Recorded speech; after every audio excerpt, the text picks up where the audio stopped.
אומן ראש השנה שלי עולה על הכל. אומן ראש השנה שלי עולה על הכל. ראש השנה שלי עולה על הכל.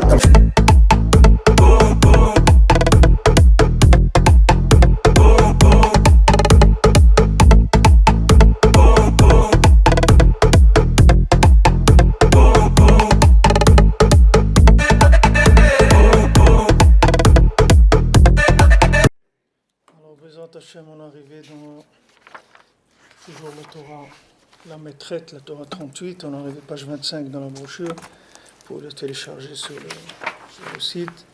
Et on est dans les Kara des Shabbatins, c'est une explication sur la Torah, mais vue par par rapport au Shabbat. Comme dans cette Torah, Rabbeinu à la fin il parle de la Kedusha de Shabbat, puisque Shabbat c'est la réparation de la parole par excellence, c'est-à-dire que les gens ils apprennent à la chôte de Shabbat et par Hachem il faut apprendre à la chôte de Shabbat, sinon on ne peut pas garder Shabbat si on ne fait pas la chôte sans arrêt. Mais le plus important dans Shabbat, à part toutes les mélachot, c'est le dibour, c'est-à-dire de faire... Non, j'ai pas d'autres brochures. Le dibour, c'est-à-dire de faire attention au dibour de Shabbat, que le dibour de Shabbat il ne soit pas comme le dibour du Chol. Ça, c'est l'ikar de la Kedusha de Shabbat. Si quelqu'un, même s'il fait attention dans les 39 mélachot de Shabbat, mais au niveau de la parole, il se laisse aller, il faut savoir que toute la Kedusha de Shabbat, il perd tout le Inyan du Shabbat. Parce que tout ce qu'on fait Shabbat, tout le Inyan des 39 mélachot, c'est rien que pour arriver au Tikkun HaDibour, c'est tout. C'est pas elle le Tachlit. C'est-à-dire les 39 mélachot, ça fait partie de Shamor. Shabbat, il y a Shamor Vezachor. Bedibour Echad Nemo. Shamor Vezachor. Shamor, c'est la Shmira, c'est la halakha qu'il faut faire attention. Mais Zachor, c'est le Dibour. C'est-à-dire le Tachlit de garder les mélachot, c'est pour arriver au Dibour. C'est pas une finalité en soi. Quand la Torah nous empêche de faire quelque chose, ça veut dire qu'il y a toujours, c'est pour arriver quelque part. C'est pas un but en soi la chose. C'est un moyen, c'est tout. Et si quelqu'un il connaît pas le but et qu'il a un but qui va à l'opposé du moyen qu'il a utilisé, ça lui sert à rien. C'est-à-dire que le moyen il va pas l'amener là où il doit aller. Rabbeinu dit dans Sipur Maasiot, il rapporte qu'il y avait un roi qui avait fait Gzerat Shmad. Il avait dit aux Juifs de se convertir et celui qui ne voulait pas se convertir, il fallait qu'il quitte le pays. Alors les Juifs ils sont partis, il y en a qui sont restés. Il y en a qui sont restés, qui étaient comme des marans. Et le roi qui est venu après, il avait une autre vision des choses, il était encore plus dur que son père. Et le roi qui avait avant, il avait fait une tova à un juif, c'est-à-dire il y a un juif qui l'avait sauvé d'un complot. Donc il lui a dit, qu'est-ce que je peux te donner pour te récompenser? Il lui a dit, moi je veux une seule chose, c'est d'avoir le droit de mettre les talit et les tfilines en public. Alors le roi il était en colère parce qu'il ne voulait pas ça, mais comme il a promis que ce qu'il demanderait, il lui donnerait. Alors il a dit, bon ok, tu as une tova, tu peux mettre talit et tfilines en public. Et quand son fils de ce roi est venu, lui, il a dit non, moi j'enlève tout à tout le monde, tout ce que mon père il leur a donné comme avantage, j'enlève. Et il a enlevé. Donc il lui a dit toi aussi, tu n'as pas le droit de porter les talit et tfilines en public. Alors quand il a fait ça, il a rêvé qu'il y avait un taureau et il y avait un mouton qui se moquait de lui et qui disait qu'ils allaient le tuer. Alors il a été voir les gens qui connaissaient un petit peu, des astrologues comme ça, qui regardaient un peu, et ils lui ont dit, ça veut dire que c'est ça, c'est-à-dire que tu vas avoir un problème avec les taureaux et avec les moutons. Ils ont pas su comment lui expliquer. Alors lui il a dit, c'est pas un problème, je vais tuer tous les taureaux et tous les moutons qu'il y a dans le pays, comme ça je suis tranquille. Et c'est ce qu'il a fait, il a tué tous les taureaux et les moutons, et pour être tranquille. Mais ça lui a servi à rien, il est mort quand même. Et pourquoi il est mort? Parce que le taureau, c'était la peau avec quoi on fait les tfilines. Et le mouton, c'est la laine avec quoi aussi on fait les tzitziot. Comme il avait empêché ce juif-là d'aller en public avec tes tefilines. Son neige, ça a été elle a disparu, sa royauté, elle a disparu.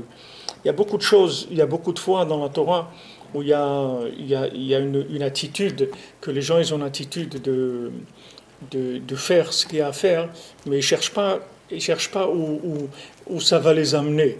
Donc si on n'a pas, avant de commencer, si on ne sait pas où on va, alors le moyen, il peut nous amener complètement dans un autre, même le moyen qu'on croit que c'est bien, on est en train de faire bien, on est en train de faire la main, qu'est-ce qu'on fait? On garde Shabbat, on fait attention aux Melachot, on fait attention à toutes les Melachot, le Bichoul et le Moukse, et ça on le prend, au Hachem. Mais avant, il faut savoir où on va.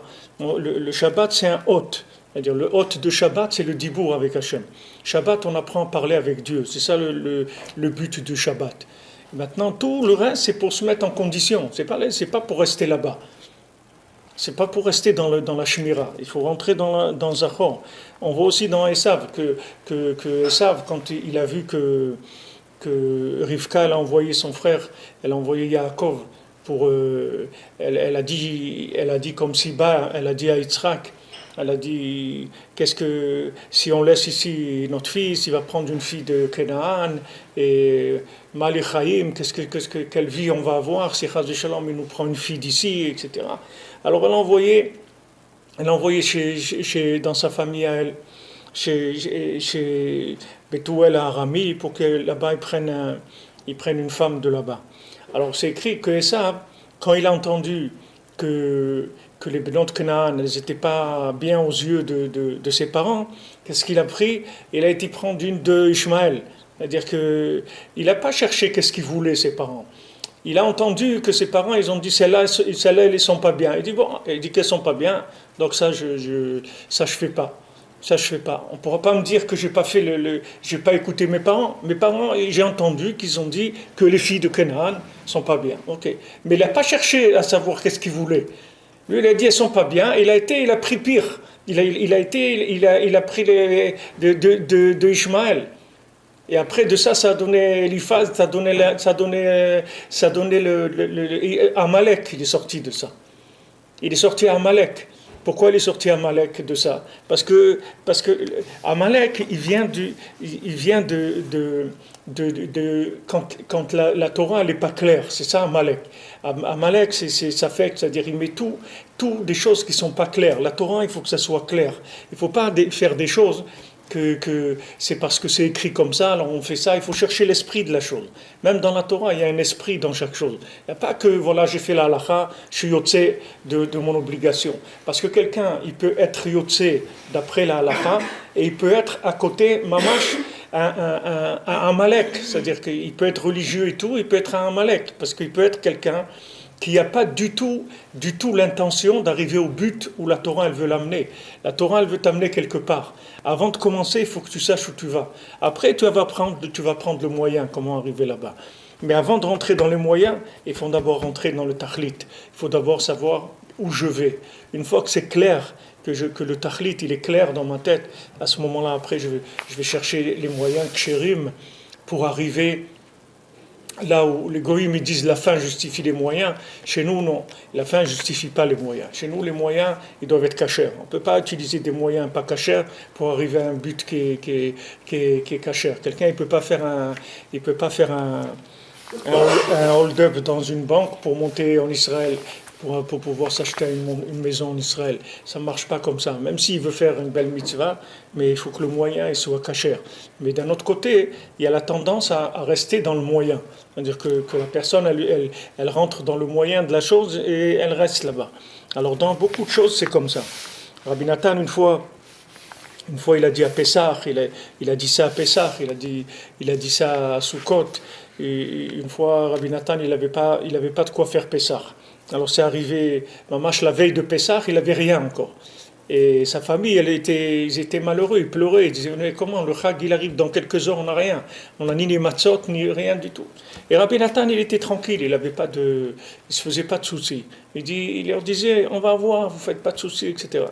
Maintenant, il y avait Menachem, un élève à lui, qui a eu comme ça une pensée, il s'est dit, mais Rabbi Nathan, peut-être qu'il n'a rien pour Pessah et tout. Alors il a pris une charrette, il a mis tout ce qu'il fallait pour Pessah, la viande, le vin, les matzot, tout ce qu'il fallait. Et il l'a emmené. Et ils sont arrivés quelques heures avant Pessah, ou la veille de Pessah, il lui a amené tout ce qu'il fallait.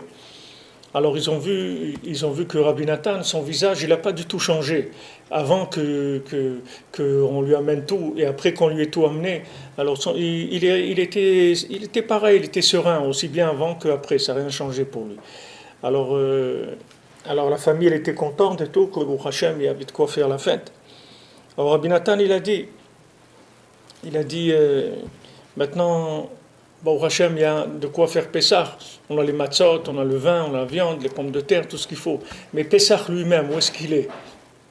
Pessah lui-même, où il est? C'est quoi Pessah? Ok, on a tout ce qu'il faut pour faire Pessah. Mais le Pessah lui-même, où il est? Comme il disait Rafraïkin à la Shalom à la Yeshiva, quand ça arrivait Pessah, alors il y avait des histoires avec le gras double et tout. Des fois, il y avait des histoires de cache-route dans des villes, parce qu'il y avait une tellement de grande demande de gras double que des fois, il y avait des problèmes un peu... Il y avait des choses un peu bizarres qui se passaient. Alors, Rafraïkin, des fois, avant Pessah, il disait « Pessah, c'est pas le gras double, là. Pessah, c'est pas les gras doubles. » Il dit que il y a des fois les gens ils s'attachent tellement à un minac de quelque chose que si vous lui enlevez ça, alors c'est pas la fête. La fête elle a plus de sens. C'est-à-dire que les gens ils n'ont pas du tout de conscience de ce que c'est la fête. Ils croient que le côté extérieur, comment ils sont noëques dans la fête, ils pensent que c'est ça le Ika. Et il y a beaucoup de gens qui ne viennent pas au Man à Rosh Hashanah à cause de ça. Ils disent non, comment à Rosh Hashanah, il faut rester le seder avec la famille. Quel seder? Il n'y a pas de seder à Rosh Hashanah. Quoi, pour le morceau de truc comment, de la loubia, là, je ne sais pas quoi, c'est pour ça que quelqu'un va rester chez lui, pour manger des grains de trucs. Il n'y a pas de seder, c'est pas le soir du Pessah, Rosh Hashanah. Il n'y a pas de mitzvot midoraita. Pessah et Arba Kosot, c'est doraita, et la matzah, c'est midoraita. Le soir de Rosh Hashanah, il n'y a aucune mitzvah midoraita. Même si quelqu'un ne fait pas le seder bichlal, il n'y a rien du tout. C'est des minagim, c'est tout. C'est pas quelque chose qui est midoraita. Alors les gens, ils n'arrivent pas à bouger à cause de ça, parce que ils ont tellement développé un côté extérieur par rapport à la Torah, qu'après ils ne savent plus qu'est-ce qui est le Ikar et qu'est-ce qui est le Tafel dans la mitzvah. C'est-à-dire qu'est-ce qui est l'important et qu'est-ce qui n'est pas important. Maintenant il y a un tzaddik Ador qui a donné une hora. Rabbi Nachman il a dit il faut être chez moi au Rosh Hashanah, c'est tout. C'est tout, c'est pas la peine de chercher midi à 14h, comme on dit, c'est réglé, c'est tout. Rabbi Nachman, il a dit, il faut venir chez moi au Rosh Hashanah, c'est tout. Celui qui vient chez moi au Rosh Hashanah, je le répare entièrement, même ce que je ne peux pas réparer toute l'année, à Rosh Hashanah, je le répare. Et celui qui vient, il peut être tranquille qu'il est réparé entièrement. Donc ça y est, qu'est-ce qu'on va chercher? Non, c'est ça qu'on veut chercher. Alors, comme j'ai dit déjà dans des shiurim, il y a des rabbanim qui parlent si on a le droit de sortir en déretz, etc. Comme j'ai dit dans les shiurim la semaine dernière, c'est le contraire. C'est-à-dire, eux, ils disent ça, c'est les massés pour noyer le poisson, pour pas que les gens se rendent compte. C'est le contraire, c'est la she'ela, c'est il-khatit, c'est quelqu'un, est-ce qu'il a le droit de rester en eretz à Rosh Hashanah? Mais quelqu'un, il n'a pas le droit, de rester en eretz à Rosh Hashanah. Il est obligé de venir à Ouman à Rosh Hashanah.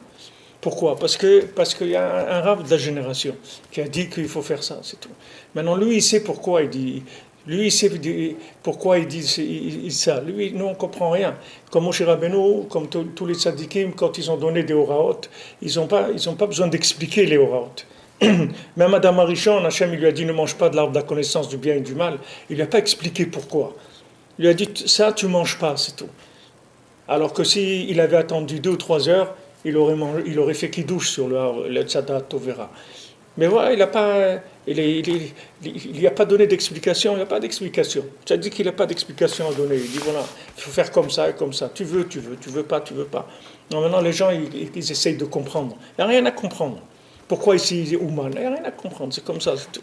Il aurait pu choisir Pré Saint-Gervais ou Monaco ou n'importe quoi, mais là il a choisi ici, c'est tout. Il a dit c'est ici. Il aurait pu être enterré à Monaco, Rabbi Nachman, c'est pas un problème. Mais il a dit non, c'est ici, c'est tout. Pourquoi? On ne sait pas, on verra pourquoi. Et celui qui ne vient pas aussi, il verra pourquoi. Pourquoi il lui a dit de venir. C'est tout, nous on ne sait rien.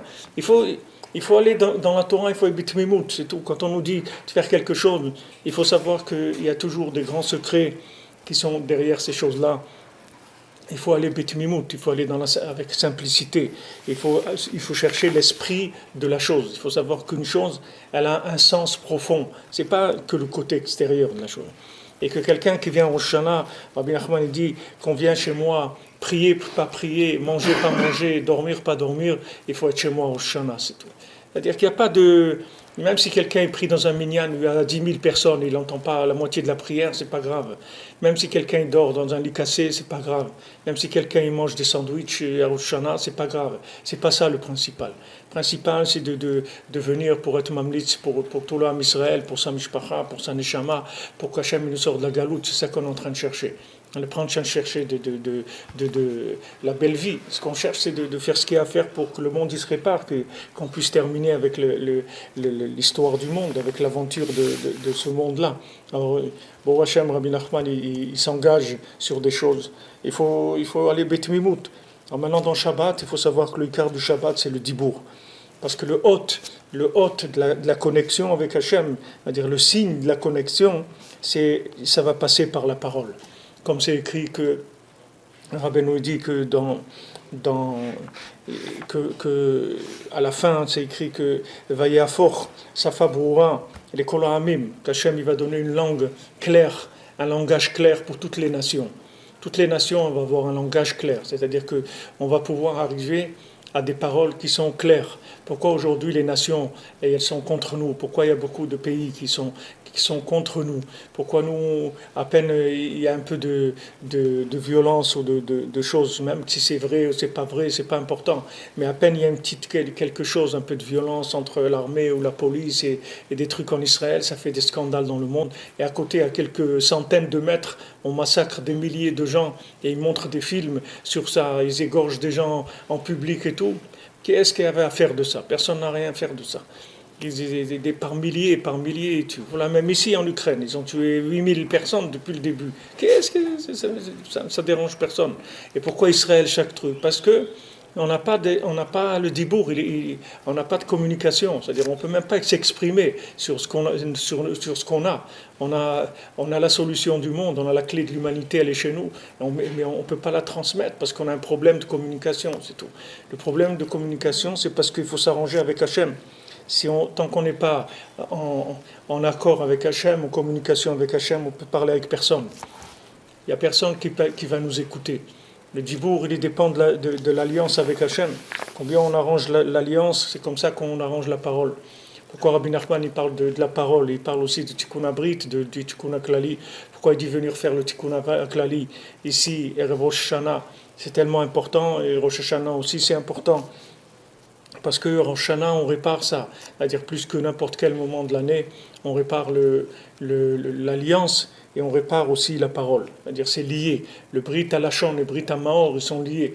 Et on ne peut pas prétendre avoir l'un sans avoir l'autre. C'est-à-dire les deux, ça marche ensemble. L'alliance avec Hachem, ça donne la possibilité de s'exprimer. De s'exprimer, c'est-à-dire d'avoir un langage clair qui permet de faire passer la conscience d'Hachem dans le monde.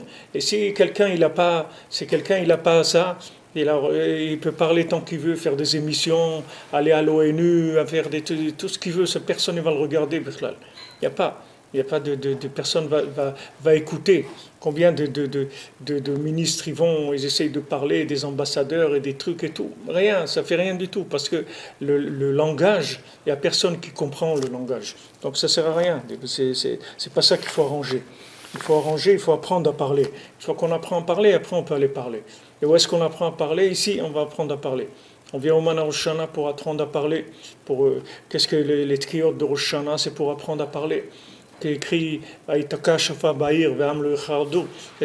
qu'on va sonner du chauffard dans la ville et les gens ils vont pas avoir peur, ils vont pas trembler? Pourquoi qu'est-ce que ça veut dire trembler? Il dit ici, trembler c'est la crainte d'Hachem, ça veut dire quand on a pris conscience qu'est Hachem. Comme de Yaakov Avinu s'est réveillé, il dit, dans ce makom-là, il y a Hachem, je ne savais pas, un Eloyadati, je ne savais pas qu'il y avait Hachem dans cet endroit.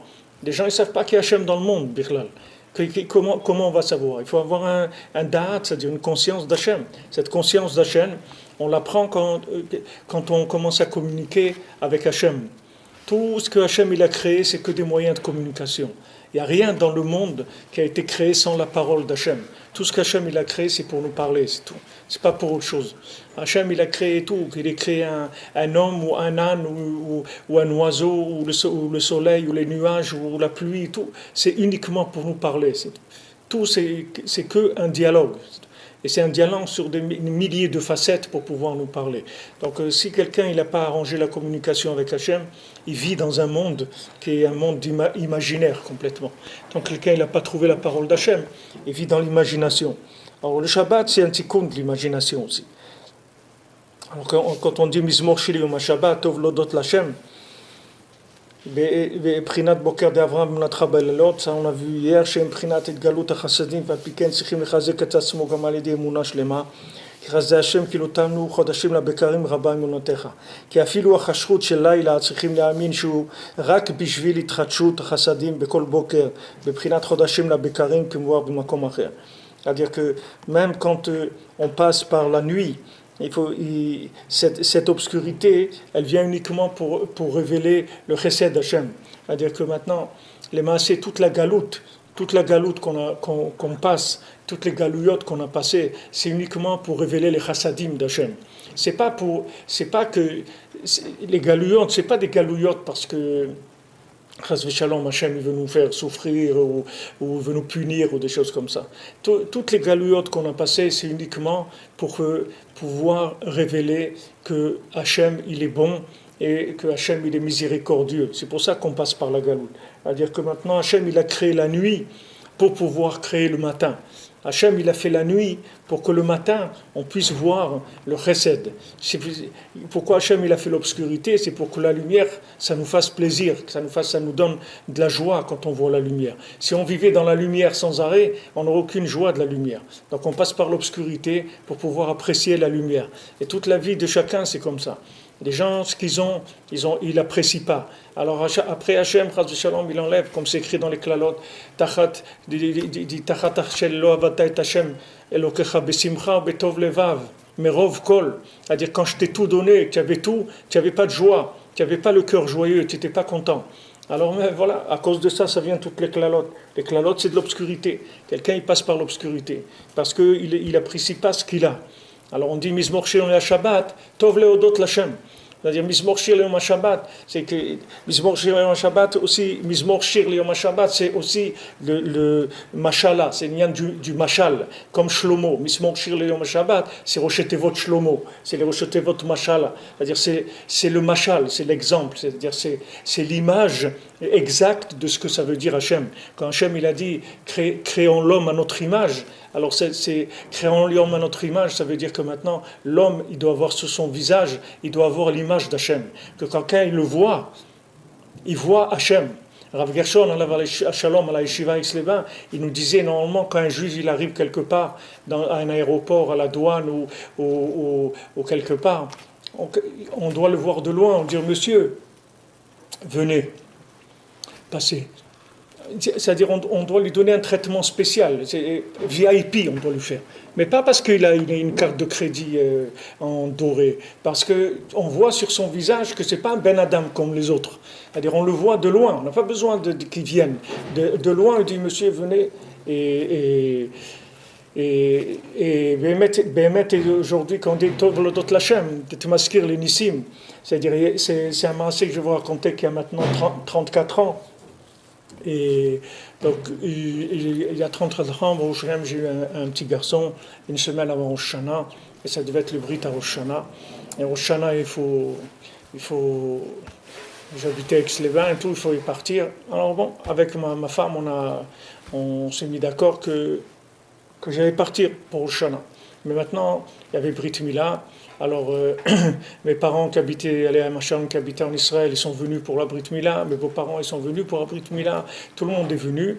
Et moi, la veille de Rosh Hashanah, je suis parti. J'ai pris l'avion et je suis parti. Maintenant, j'avais pas de billets, j'avais pas de billets. J'arrive à l'aéroport à Lyon. J'achète un billet sur place. Et ma marche, c'est comme ça. C'est-à-dire, je viens, il y avait une queue immense, immense, ça faisait un S comme ça, une queue immense. Alors, il y a un monsieur qui voit de loin comme ça. Il me fait venait, il m'accompagne partout, il me fait passer tous les trucs, il m'amène jusqu'à l'embarquement. On monte dans l'avion, l'avion il part, et ils disent on a un problème technique et tout, on doit faire une escale à Nice. Alors on fait escale à Nice. Bon, je vois les heures qui passent, c'était Rêve Rosh Hashanah. L'escale à Nice, c'était en Eretz, c'était pas à Ouman. Il n'y avait pas encore, Ouman c'était fermé à Rosh Hashanah. Alors le kibbutz en Eretz Israël, à Yerushalayim. Et comme ça, j'ai voulu descendre de l'avion, j'ai dit je peux pas parce que j'ai des horaires de la fête, etc. Rien, dit par mesure de sécurité, vous ne pouvez pas descendre de l'avion dans une escale, vous êtes obligé de rester. Bon, j'ai vu que je ne pouvais rien faire. Je suis arrivé, maman, chez Daka Acharona, c'est-à-dire je suis sorti, j'ai couru, j'ai pris un taxi, je suis arrivé, maman, juste, je suis rentré, ils ont fait Barichou de Kabbalat Rosh Hashanah. Alors maintenant le Inyan de voir le Tachlit. C'est vrai, quelqu'un il dit une Brit Mila, un père, la Brit Mila de son fils, etc. C'est Rachouv. Mais Rabbi Achman a dit il faut venir chez moi au Rosh Hashanah. C'est tout. Il n'y a pas de Brit Mila ou pas Brit Mila ou ça. Il n'y a pas de. On doit faire les choses. Il faut aller au bout des choses. On ne peut pas faire des choses à moitié. Alors pourquoi je vous disais ça? Parce que le Shabbat, vous pouvez acquérir ce langage-là. C'est-à-dire que nous, on ne sait pas parler, mais on ne comprend pas aussi. C'est pas qu'on ne sait pas parler, c'est automatiquement. Quelqu'un, en général, on dit sourd-muet. Pourquoi quelqu'un il est sourd-muet? Parce qu'il n'y a personne qui peut parler s'il n'entend pas. C'est quand vous parlez ce que vous entendez. Vous ne pouvez pas avoir deux langues. Une langue que vous entendez et une langue que vous parlez. C'est-à-dire, ce que vous entendez, c'est comme ça que vous parlez. Ce que vous comprenez, c'est ça votre niveau d'expression. C'est tout. Vous allez exprimer ce que vous avez compris. Et quand vous n'avez rien compris, vous ne pouvez pas parler, c'est tout. Mais quand vous parlez, vos paroles, elles n'ont pas de sens. Parce que vous n'entendez pas. C'est-à-dire, vous n'entendez pas ce qu'il faut entendre. Alors, le Shabbat, c'est une yann de Shlomo Ameler, de Mashallah, c'est-à-dire du Mashal. Le Mashal, c'est quoi? C'est la contraction de la Chokhmah dans quelque chose qui est palpable. C'est-à-dire que tout l'union du Lachon, c'est d'arriver à rendre les choses palpables. Hachem, il nous a donné le Lachon HaKodesh. Le Lachon HaKodesh, il inclut les 70 Lachonot, les 70 langues des 70 nations. C'est-à-dire, il y a dans l'hébreu, dans le Lachon HaKodesh. Alors, si quelqu'un il sait parler le Lachon HaKodesh, normalement, toutes les nations elles doivent comprendre ce qu'il dit. Si quelqu'un il a le Lachon HaKodesh, mais ce n'est pas le Lachon HaKodesh, les mots, c'est le Lachon HaKodesh, c'est-à-dire qu'il y a le message d'Hachem dedans. Dans le Lachon HaKodesh, c'est le message d'Hachem. C'est de savoir traduire tout dans la langue d'Hachem. C'est-à-dire, dans n'importe quoi, savoir montrer au monde qu'il y a Hachem dans le monde. C'est dans n'importe quoi qu'on va dire, il faut montrer qu'il y a Hachem. Ça s'appelle Lachon HaKodesh. Et ça, on l'acquiert le Shabbat. Donc, Mismorchir Yom HaShabbat, c'est Shlomo, c'est Mashallah, ça veut dire que c'est la possibilité, la contraction de la Chokhmah, de manière à ce qu'on puisse l'exprimer. On peut exprimer au monde qu'il y a Hachem. Alors là, c'est Tov Leodot l'Hachem. C'est-à-dire, à ce moment-là, on remercie Hachem. Pourquoi? C'est-à-dire que maintenant on va dire à Hachem combien des chassadim il est avec nous. Mais pour pouvoir dire ça, on est obligé de passer par la galoute par laquelle on est passé et pas jusqu'où on est aujourd'hui. Parce que tant que maintenant on n'est pas dans le fond de la galoute, on ne pourra pas être dépendant des chassadim d'Hachem. C'est-à-dire que maintenant, quand quelqu'un il n'a pas besoin, alors il peut pas dépendre de quelque chose. Quelqu'un, quand il a besoin, alors il est dépendant. Mais quelqu'un qui n'a pas besoin, il n'est pas dépendant. La galoute, ça fait qu'on a besoin d'Hachem. Et on va arriver à un moment, on va avoir un tel besoin d'Hachem que la seule chose qui va nous rester, c'est qu'on va parler avec lui, c'est tout. Et quand on va parler avec lui, on va faire descendre des chassadim, de la miséricorde. Et cette miséricorde, quand elle atteindra le maximum de la révélation qu'Hachem il a désiré dans le monde, à ce moment-là, il y aura la Géoula. Tout de suite, il y aura Géoula. La Géoula viendra tout de suite. Parce que le principe de la Géoula, c'est uniquement de la révélation des chassadim d'Hachem. Ne croyez pas que Mashiach, il dépend de ce que nous, on fait. Le Mashiach, il dépend de la révélation d'Hachem. C'est ça, de ça qu'il dépend. C'est pas de ce que nous, on fait ou on ne fait pas. C'est pas ça, Mashiach. Mashiach, c'est d'arriver à faire prendre conscience au monde que Hachem existe. C'est ça le Mashiach. Que le Mashiach, il va être Messiah, c'est-à-dire il saura parler avec tout le monde. C'est ça le signe de Mashiach. Quand vous voyez que vous voyez ici à Ouman, à Rosh Hashanah, vous voyez quelqu'un, vous allez voir un religieux orthodoxe, vous allez un religieux qui a une boucle d'oreille dans le nez, vous allez voir un truc comme ça, et tous ces gens-là, il y a un langage qui leur parle à tous ces gens-là. Alors vous savez que ça, c'est quelque chose qui inclut le maximum tous les aspects du Ham Israël. Et même pas du Ham Israël, parce qu'ici, Baruch Hashem, avec nous, à Rosh Hashanah, on a beaucoup aussi de non-juifs qui viennent, qui sont des noachides, ou des gens qui sont en cours de conversion, ou des gens qui sont convertis en se rapprochant de Rabbi Nachman, et qu'eux aussi, ils ont vu que Rabbi Nachman, c'est le message de la fin, c'est tout. Comme il a dit, j'ai terminé, je vais terminer, c'est tout. C'est le message final que tout le monde va comprendre. Qu'est-ce que c'est ce message? Il n'a rien de spécial, ce message. C'est un message qu'il y a Hachem dans le monde, c'est tout. C'est ça le message. Il n'y a pas quelque chose de fantastique. C'est ça. C'est que de reconnaître qu'il y a Hachem. Et de là, après, ça va découler toutes les autres choses. Alors maintenant, l'Agid Baboker Chazdecha, c'est-à-dire que maintenant, comme je suis passé par l'obscurité, maintenant je peux dire merci Hachem. Comme c'est écrit dans le Shulchan Aruch que Vechol HaChaim Yodu Chasela, c'est écrit que Arba Tzrichim Neodot. Maintenant, voilà, si on est venu en avion, à Ouman, et trucs, alors on doit faire Birkat HaGomel. D'où on apprend la Gomel. Vechol HaChaim Yodu Chasela, c'est-à-dire du passouk que tous les vivants, ils vont te remercier. Alors on dit qu'il y a quatre qui doivent être modèles Hachem. Celui qui était malade, qui a guéri, celui qui était en prison, qui est sorti, celui qui a traversé le désert, et celui qui a traversé la mer et qui est bien arrivé. Alors ces quatre-là, ils doivent remercier Hachem, faire brachat birkat HaGomel devant un minyan, aussi un Sefer Torah, même s'il n'y a pas Sefer Torah, mais il doit faire devant un minyan, il doit voilà Gomel l'achayim tovot sheganu kol tov, dire voilà Hachem il est Gomel li chesed. Maintenant Rabbi Nathan il dit comme ça, il dit maintenant pourquoi maintenant quelqu'un il doit passer par la prison et sortir de prison? Pourquoi quelqu'un il doit être malade et guérir? Et pourquoi quelqu'un doit passer par le désert et arriver? Pourquoi quelqu'un doit traverser la mer? Et il dit tout ça, c'est parce qu'il ne dit pas merci Hachem. S'il disait merci Hachem, il n'aurait pas besoin de passer par là. Mais comme il ne dit pas merci, alors qu'est-ce qu'il fait Hachem? Il le met dans une situation difficile. Que quand il va sortir, alors il va dire merci. C'est ce principe-là. C'est-à-dire que, qu'est-ce qu'il fait Hachem? Il met quelqu'un dans la nuit. Alors c'est l'obscurité totale. Après on voit, wow, le soleil commence à sortir. Ça nous fait plaisir, ça nous donne envie de vivre, ça nous donne de la joie, etc. Mais si le soleil il était là tout le temps, alors on pourrait pas remercier. On pourrait pas remercier parce qu'on n'aurait pas les deux aspects qui nous permettent d'apprécier les choses. Alors, si quelqu'un il dit merci avant, il n'aura pas besoin de dire merci après. C'est-à-dire que si quelqu'un il s'habitue à dire merci toujours à Hachem, alors c'est la plus grande ségoula pour se protéger de tous les malheurs qu'il y a dans ce monde. Les gens ils cherchent à éviter les malheurs, ils prennent des trucs des assurances maladie ou des comment ils appellent ça, des choses là pour complémentaires, des assurances complémentaires. Mais il n'y a pas besoin d'assurance complémentaire, il faut rien dire merci à Hachem, c'est tout.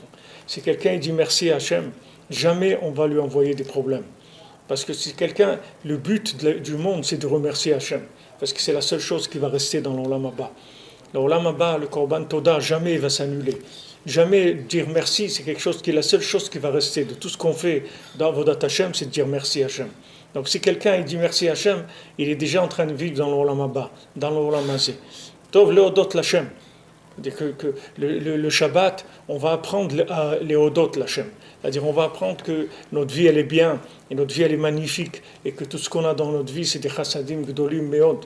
Regardez des gens qui sont déplacés, ils n'ont pas de maison, ils n'ont pas de trucs, ils sont jetés d'un pays à l'autre, et ils mettent des barbelés pour pas qu'ils rentrent, et personne ne les aime, ni les veut, ni rien, ni dans leur pays on veut les tuer, ils vont ailleurs, on ne les veut pas, et trucs, etc.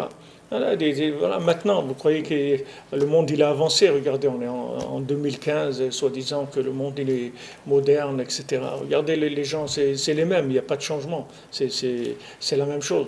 Bon, Hachem, et chacun il a sa maison, il a où être, il a une parnassa, il a une famille, il a ce que Hachem lui a donné. Bon, Hachem, il y a de quoi remercier, il y a beaucoup de quoi remercier Hachem. Donc, si quelqu'un s'habitue à remercier, jamais on va lui enlever des choses pour remercier. Une fois, il y a un massé, je crois que c'était avec Rav Zouchet, comme ça. Quelqu'un il est venu, il a dit j'en peux plus dans ma maison et tout, j'ai beaucoup d'enfants, ma maison elle est petite et je m'en sors pas, il y a du bruit, il y a des balagans tout le temps et tout, j'arrive pas. Alors Rav Zouchet lui a dit tu vas prendre une chèvre, tu vas l'amener chez toi, tu vas la faire grandir chez toi dans la maison. Alors bon, le Rav il a dit. Alors il a acheté une chèvre et il l'a mis dans la maison. Alors la chèvre elle a commencé à faire des dégâts partout. La chèvre elle allait manger le linge, elle faisait tirer, elle faisait des trucs terribles. Alors après il est retourné voir Rav Zoucha, il a dit voilà j'ai fait, il dit alors qu'est-ce qui s'est passé, il dit voilà les trucs et tout, il dit alors enlève la chèvre. Alors il a enlevé la chèvre. Après, il est revenu chez Rav Zoucha, il lui dit comment ça va maintenant? Il dit Bon Hachem, ça va bien. Il dit elle est bien ta maison? Il dit extraordinaire, Bon Hachem. T'es bien chez toi? Il dit très très bien. Alors, il fallait qu'il mette la chèvre, et après qu'il lui dise d'enlever la chèvre, avec ça il était content. Maintenant, s'il était content avant, il n'aurait pas besoin de la chèvre. Pourquoi il a besoin de la chèvre? La chèvre, c'est rien que pour qu'il puisse voir comment c'est avant et comment c'est après, c'est tout. Alors qu'il avait déjà ça. Mais seulement, il n'arrivait pas à l'apprécier. Ah, maintenant, quelqu'un, il n'arrive pas à apprécier, on lui fait un peu des signes, un petit peu des signes de défaillance. Alors, il commence tout de suite à dire, alors on dit, ça va maintenant? Ah, ben, Hachem, je suis content. Okay, c'est tout ce qu'on voulait. Alors, Mizmor Shir Yom HaShabbat, Tov Leodot Lachem. C'est-à-dire que maintenant, il faut apprendre le langage d'Hachem pour pouvoir arriver à le remercier. C'est pour voir les chassadim d'Hachem. Pour les voir, c'est un langage, c'est une tfissa de la vie, c'est une façon d'interpréter la vie. Si maintenant quelqu'un ne sait pas interpréter la vie, il ne peut pas remercier Hachem. Une fois, je crois que c'était quelqu'un, il a été chez le Maguid de Mezrich ou Baal Shem Tov, il a envoyé aussi chez Rav Zoucha. Rav Zoucha, il avait des Issourim, il avait beaucoup d'Issourim, alors il lui a dit va le voir, c'est un Baal Issourim. Quelqu'un il a parlé au Rav, il a dit j'ai des Issourim, des problèmes, etc. Il dit va voir Rav Zoucha là-bas, il va t'aider. Alors il était le voir, et il lui a dit Rav Zoucha, je suis venu, il lui dit qu'est-ce que tu veux? Il paraît que vous êtes un grand Baal Issourim et tout. Alors je suis venu parce que moi aussi j'ai des Issourim. Il a dit moi j'ai des Issourim, moi j'ai pas d'Issourim, Bichlal, je sais pas de quoi tu parles. Pas de quoi. Alors il est retourné chez le Baal Shem Tov, et il a dit voilà ce que je voulais te montrer, c'est que tu vois lui tout ce qui souffre, mais il souffre pas du tout. Parce que la façon qu'il a de voir le problème, et c'est complètement positif. Il a complètement enlevé tout l'aspect négatif de la chose. Et ça, c'est un langage. C'est pas quelque chose c'est un langage, c'est-à-dire c'est une façon d'attraper la vie. Si quelqu'un il a pas ça, il va être malheureux tout le temps. Vous lui donnerez n'importe quoi, il sera toujours malheureux. Parce que toujours il va regarder ce qui va lui manquer. Et même s'il lui manque rien, il va lui manquer la joie de vivre, il n'aura pas. Parce qu'il n'a pas la communication avec Hachem à travers les choses. Donc il n'est jamais rassasié, il est frustré de tout. Même si vous lui donnez tout ce que vous voulez, il est frustré. Aujourd'hui, notre société, c'est ce qu'elle fait. C'est-à-dire que les gens ils sont frustrés de tout ce qu'ils ont. Et ils ont même s'il a acheté le dernier iPhone, déjà ils ont sorti le prochain. Déjà il sait qu'il lui manque la caméra 20 pixels et les trucs comme ça, et le GPS spécial et tout, ça y est, son téléphone il vaut plus rien. Un truc qui n'est pas le dernier, ça y est, ça vaut rien du tout. Et ça, tout ce que la personne, on utilise tout le temps comme ça, pour créer des chesronotes, des manques, pour que les gens ils manquent et ils soient malheureux. Et Hachem il dit, de quoi tu es malheureux? De quoi tu es malheureux? Je t'ai donné tout ce qu'il y a de mieux pour que tu puisses me servir, pour que tu sois joyeux dans ce monde. Qu'est-ce que tu as? Ouais, voilà, ça. Alors les gens, après, ils se disputent, et il y a des histoires de chinour, il y a des histoires shalom bayit, il y a des gens, ils n'arrivent pas à se marier, des gens, ils n'arrivent pas à tenir le mariage, des gens, ils n'arrivent pas à éduquer leurs enfants, ils n'arrivent pas à travailler, ils n'arrivent pas à étudier. Tout ça parce que les gens, ils ne savent pas parler, c'est tout. Ils ne connaissent pas le langage de la vie. Si quelqu'un il apprend le langage de la vie, il peut circuler n'importe où. N'importe où il peut circuler. On peut le mettre n'importe où. Tout de suite, il s'habitue. Parce qu'il a le langage de la vie. Le langage de la vie se trouve partout. Dans n'importe quelle situation de ce monde, il y a toujours une façon de Tov Leodot Lachem. Ça n'existe pas qu'une situation où il n'y a pas de chassadim d'Hachem. Dans toutes les situations de chassadim d'Hachem. Une fois, quelqu'un il a demandé, quand ils étaient dans la Shoah, Hachem Ishmor, quelqu'un il a demandé qu'ils avaient fait une petite souka clandestine comme ça, et ils passaient sous la souka, ils s'arrêtaient un petit peu, faisaient la bracha, et ils allaient à leur travail. Mais ils avaient fait ça, personne ne savait que c'était une souka. Il n'y avait que eux qui savaient, que les juifs savaient que c'était une souka. Alors ils ont demandé à un rave qui avait là-bas dans le camp, ils ont demandé, on va faire la soukha, donc on va faire la bracha, mais on va faire chez Echianu. On va faire chez Echianu qui nous la Zmanazé qu'on est à Auschwitz, on ne va pas faire chez Echianu. Alors Rav, il a dit, c'est sûr qu'il faut faire chez Echianu. C'est pour faire chez Echianu qu'on est à Auschwitz. Il faut faire chez Echianu que même à Auschwitz, Hachem nous a donné qu'on peut faire la soukha. C'est tout, c'est une façon de voir les choses, c'est tout. Tous nos problèmes, c'est que ça. Si on tourne, on va voir, vous tournez de l'autre côté, vous allez voir que c'est autre chose complètement. Comme on dit panim ve'achor. Panim ve'achor. Hachem, il a créé les choses panim ve'achor. C'est-à-dire chaque chose, elle a un visage et elle a un dos. Le visage, c'est la lumière d'Hachem. Le dos, c'est le côté négatif. C'est le côté du manque. Alors maintenant, on a vu avant, Rabbi Nathan il a parlé du sort de la Nessira, de Rosh Hashanah. Qu'à Rosh Hashanah, on parle de la Nessira. Nessira, ça veut dire qu'on scie. On scie dans la création d'Adam Arishon de Chava, c'est écrit qu'ils étaient créés dos par Tsoufim, ils ont été créés dos à dos. Ils étaient un seul être, mais ils étaient collés par le dos. Maintenant, à Rosh Hashanah, on coupe et on les met face à face. C'est le lien de Rosh Hashanah. Rosh Hashanah, dans le sod, ça s'appelle le sod de la Nessira. Nessira, ça veut dire scier. C'est-à-dire qu'on coupe dans le dos pour retourner les éléments qui soient face à face. Pourquoi c'est ça Rosh Hashanah? Parce que tout le lien de Rosh Hashanah, c'est tout qu'on dit à Melech, que Hachem c'est le roi et tout. Parce que maintenant, le jour de Rosh Hashanah, on reconnaît qu'il y a un roi. On reconnaît, c'est-à-dire on voit les situations de face. On ne donne pas le dos à la vérité. On regarde la vérité en face. C'est-à-dire que maintenant, il y a un roi. Et chaque fois que je fais quelque chose qui n'est pas sa volonté, je cache la présence du roi. Je cache la présence d'Hachem dans le monde. Donc maintenant, à Rosh Hashanah, je vais réparer ça. C'est-à-dire que je vais remettre les choses en place parce que je vais voir qu'il y a un din et un dayan. C'est-à-dire qu'il y a un maître du monde, il y a un juge dans le monde qui est demandé un mode de vie. Et il faut se plier à ce mode de vie parce que c'est lui le créateur. Et c'est lui qui nous alimente et c'est lui qui nous donne tout ce qu'on a. Donc il faut se tenir à KO, comme on dit, par rapport à ce qu'il nous demande. Ah, maintenant on n'arrive pas. Alors Rabbi Nachman il dit, voilà, il y a des méthodes. Tu fais Rit Bodedou, tu demandes pardon à Hachem, tu fais les tikkunim qu'on te demande de faire. Et c'est tout, le reste c'est le tzaddik qui s'occupe de toi. Mais tout le but de Rosh Hashanah, c'est de retourner, de voir la vie en face. Quand on dit que inscris-nous dans le livre de la vie, c'est ça le livre de la vie. Le livre de la vie, c'est pas de rester vivant. Le livre de la vie, c'est de vivre. Parce qu'il y a des gens, ils sont vivants, et il vaut mieux qu'ils soient morts, parce qu'ils sont en débit permanent. Il y a des gens, ils ont des affaires, des commerces, et c'est mieux qu'ils le ferment, son commerce. Parce que s'ils le ferment, il va arrêter de perdre de l'argent. Alors que tant que son commerce il est ouvert, ils perdent de l'argent tous les jours. Il y a des gens, ils sont dans ce monde, et comme ils sont, c'est mieux qu'ils ne soient pas dans ce monde.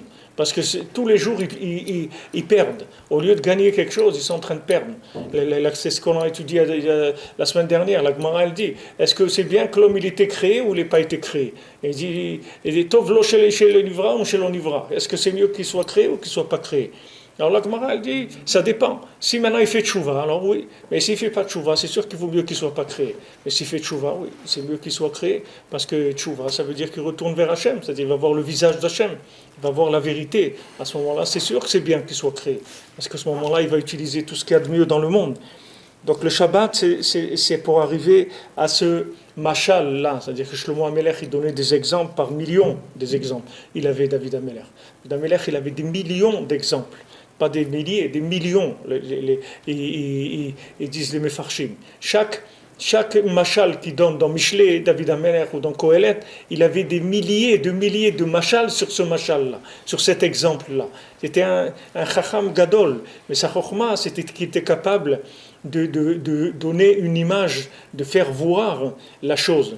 C'est-à-dire de vous la faire voir, que votre cœur il soit touché parce que vous avez vu. Comme la Gemara dit que Tachazé, c'est plus grand que Tashma. Quand on étudie la Gemara, quand on voit quelqu'un, il dit viens voir, ça veut dire qu'il a une preuve très forte. que vous n'allez pas pouvoir refuter. Quand quelqu'un il dit Tashma, viens écouter, ça veut dire qu'il va donner un raisonnement. Mais quand quelqu'un il dit Tachazé, viens voir, quand la Gemara dit viens voir, ça veut dire qu'elle va te donner un élément que tu ne pourras plus discuter. Mais quand elle te dit Tashma, viens écouter, ça veut dire qu'elle va t'expliquer quelque chose, mais tu peux discuter sur ça. Mais Tachazé, il n'y a plus à discuter.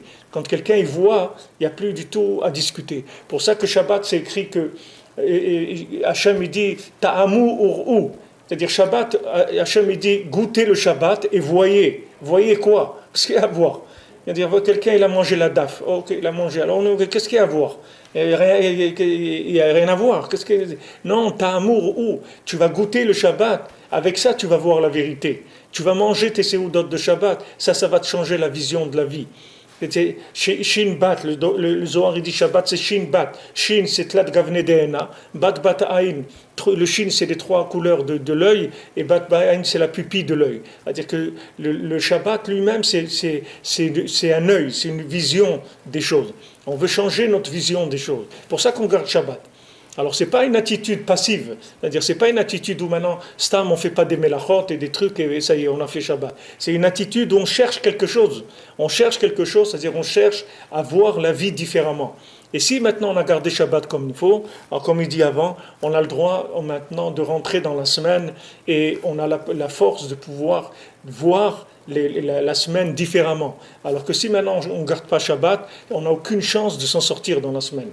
On n'a aucune chance. On ne peut pas, parce que le monde, il est tellement imaginaire, il y a tellement de virtuels, de choses qui sont interprétées n'importe comment, et les gens, ils n'arrivent pas. Pourquoi maintenant, les gens, ils parlent de la vérité.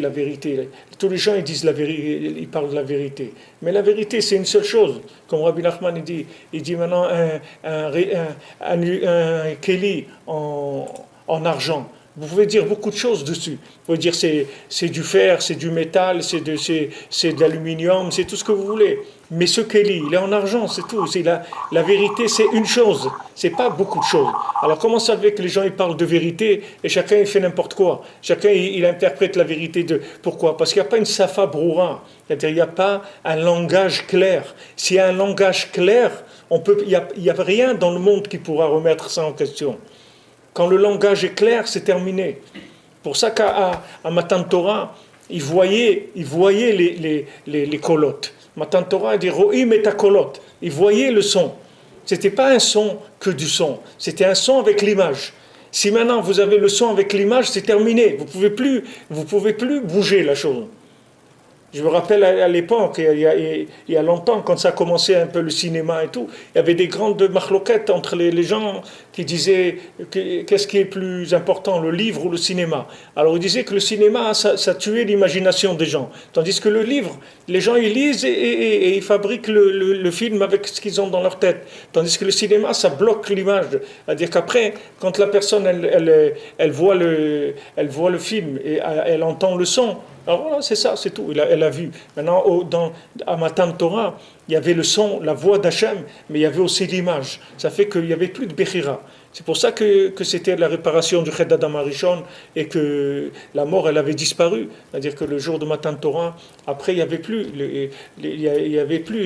la mort. C'est fini. Les gens, ils étaient immortels. Quand après, on a fait le Hegel, le veau d'or, alors la mort, elle est revenue. Mais au moment de Matan Torah, la mort, elle était partie. Parce que tout l'union de la mort, l'emprise du serpent et de la mort, c'est le fait qu'il y a une possibilité de faire une interprétation du son qui donne une image qui n'est pas l'image véritable. Alors maintenant, chacun dans le monde va vous dire la vérité, la vérité, la vérité. Ça ne veut rien dire la vérité. La vérité, il faut donner une image avec une application, sinon ça ne veut rien dire du tout. Tous les gens, ils vont faire ce qu'il faut. Voilà, des gens, ils égorgent des gens au nom de la vérité. D'autres, ils font des trucs au nom de la vérité. Chacun, il va vous dire qu'il a la vérité. Mais quelle vérité? La vérité, il faut qu'elle soit donnée par un tzaddik. Le tzaddik s'appelle Anpe Shrinta. Tzadikaya Anpe Shrinta. Les tzaddikim, c'est le visage de la Shrina. Le tzaddik, c'est le visage de la Shrina. Lui, il va vous dire qu'est-ce qu'il a dit Hachem. C'est pas vous qui allez interpréter qu'est-ce qu'il a dit Hachem. Les gens, ils prennent la Torah, ils étudient la Torah, ils croient qu'ils peuvent tirer des interprétations dans leur vie pour ça. Qu'est-ce que tu peux interpréter? Rien du tout, tu peux rien interpréter. Il faut que tu te donnes l'image avec. Et le tzaddik, il a l'image qui correspond à la chokhmah. C'est-à-dire, il a le mashal, il a ce principe du mashal qui va te permettre de trouver après Hachem. Dans tout ce que tu fais dans ta vie, tu pourras trouver Hachem. Là où tu es, tu trouveras Hachem toujours. Comment te mettre en rapport avec Hachem. Peu importe la situation dans laquelle tu te trouves, tu trouveras toujours comment te mettre en rapport avec Hachem. Et ça, c'est le travail du tzaddik. Tzaddik, c'est de montrer le visage d'Hachem, de montrer au monde le visage d'Hachem. Alors ça, c'est d'arriver, c'est-à-dire d'arriver au matin, de pouvoir reconnaître les chassadim d'Hachem. Et quand on passe dans la nuit, alors à ce moment-là, on garde la émouna et on sait qu'après la nuit, il va y avoir un matin. Que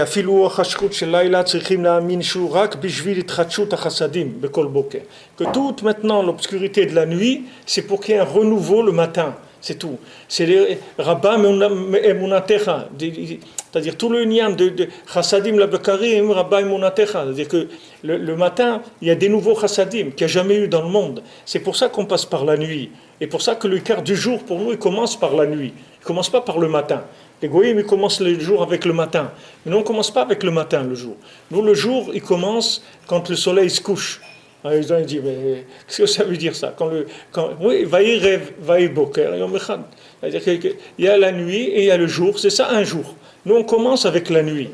Et on finit avec le jour. Et les autres, ils commencent avec le jour, ils terminent avec la nuit.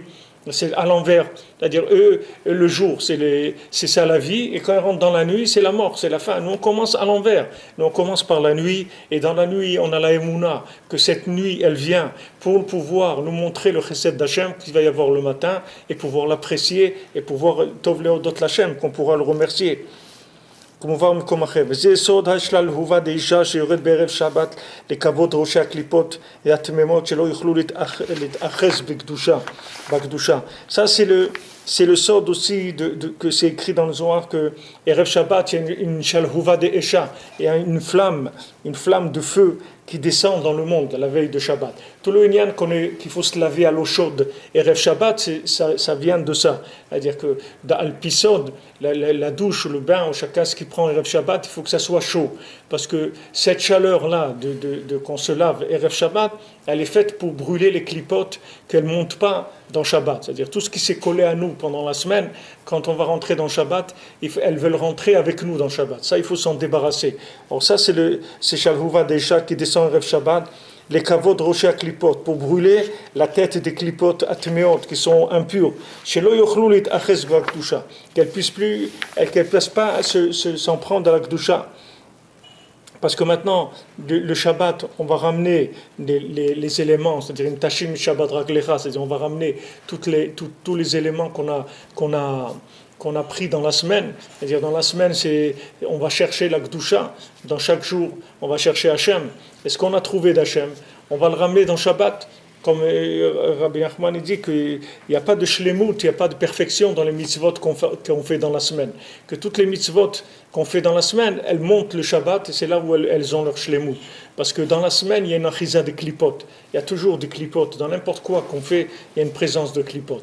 Alors quand on rentre dans Shabbat, elles veulent rentrer aussi. Alors il faut s'en débarrasser. Et on s'en débarrasse par le fait qu'il y a la douche qu'on prend comme ça avec Shabbat qui est chaude, ça s'en débarrasse aussi par le fait qu'on fait la paracha de Shnai Mikra V'Chal Targum, ça aussi c'est fait pour ça. C'est-à-dire le Targum c'est l'araméen. L'araméen c'est une langue qui est faite avec l'hébreu et avec du langage aussi goy. C'est-à-dire c'est un mélange d'hébreu et de langage goy. Alors quand on fait le Erev Shabbat, on fait 2 fois la Torah et une fois le Raméen, c'est pour se débarrasser l'emprise du langage goy qu'il y a sur le Lashon HaKodesh. C'est-à-dire que c'est pour ça qu'on fait le Shnai Mikra V'Chal Targum. Et c'est un chiyuv, c'est-à-dire c'est un chiyuv, c'est une halakha, c'est pas un minag, c'est halakha du Shulchan Aruch. Il faut faire Erev Shabbat, 2 fois la Torah, une fois le Targum. Si quelqu'un il peut faire un petit peu tous les jours. Mais le mieux, le moufrar, d'après ce que Rabbi Nachman dit, le Harizal aussi, le Harizal il faisait dans Sefer Torah, mais c'est de faire après Chatzot Hayom, après midi de vendredi. Ça c'est le mieux, de faire toute la paracha. Mais des fois quelqu'un, ça prend du temps. Des fois quand les gens ne savent pas très bien lire et tout, ça prend beaucoup de temps. Mais il faut savoir que c'est un tikkun gadol de faire ça, parce que ça clarifie les choses. C'est écrit dans la halakha, les hashlim, comment c'est écrit, les olam yashlim adam parashiotav imatzibur. Un homme, il doit toujours être mashlim, compléter ses parashiot avec le tzibur. C'est quoi pas compléter ses parashiot? C'est-à-dire ses parachiotes, c'est-à-dire que c'est lui qui a écrit la paracha, c'est-à-dire ses parachiotes à lui. C'est ses parachiotes à lui, parce que quand maintenant vous faites 2 fois la Torah et 1 fois le Targum, c'est-à-dire que vous apprenez à parler le Lashon HaKodesh, c'est-à-dire que vous apprenez à parler le Lashon HaKodesh, vous apprenez à repérer dans le monde ce qui est vrai et ce qui est faux. Comme si vous prenez un fruit. Quelqu'un qui n'a jamais vu un fruit dans sa vie, il ne peut pas savoir qu'est-ce qui est la clipa et qu'est-ce qui est le fruit. Il ne se rend pas compte. Quelqu'un, il voit une orange, par exemple. C'est beau, une orange. Une banane, c'est beau. Mais il ne sait pas que la peau de la banane, ça ne se mange pas. Il ne sait pas, il n'a jamais vu de sa vie. Comment il va savoir? Il ne sait pas. Alors maintenant, il faut apprendre à voir dans la vie, tout ce qu'on fait dans notre vie, c'est de prendre des choses et d'en laisser, de faire des choix, des tris sans arrêt. Maintenant, ces tris, on peut les faire que si on a des références qui sont vraies. Alors ces références, on les obtient avec un des tikkunim, c'est Ishnaim Mikra Vechat Targum qu'on fait pour préparer le Shabbat. Parce que c'est écrit parashiotav, c'est-à-dire les hashlim, compléter ses parachiotes à lui, c'est-à-dire de manière à ce qu'il ait des choses claires de ce que c'est Hachem. Et après, il rentre dans la semaine, il rentre dans Shabbat, d'abord il prend de l'énergie qui est absolue, et après il rentre dans la semaine, il fait des tris automatiquement. Il va être dirigé automatiquement vers ce qui est vrai. Ça va, Hachem, Hachem, il lui prépare ses chemins, parce qu'il cherche à parfaire son chemin, alors Hachem il l'aide. Tout ça c'est des kavanot qu'on fait le Rev Shabbat, Benot Hachem. Bonne journée à tous et à toutes.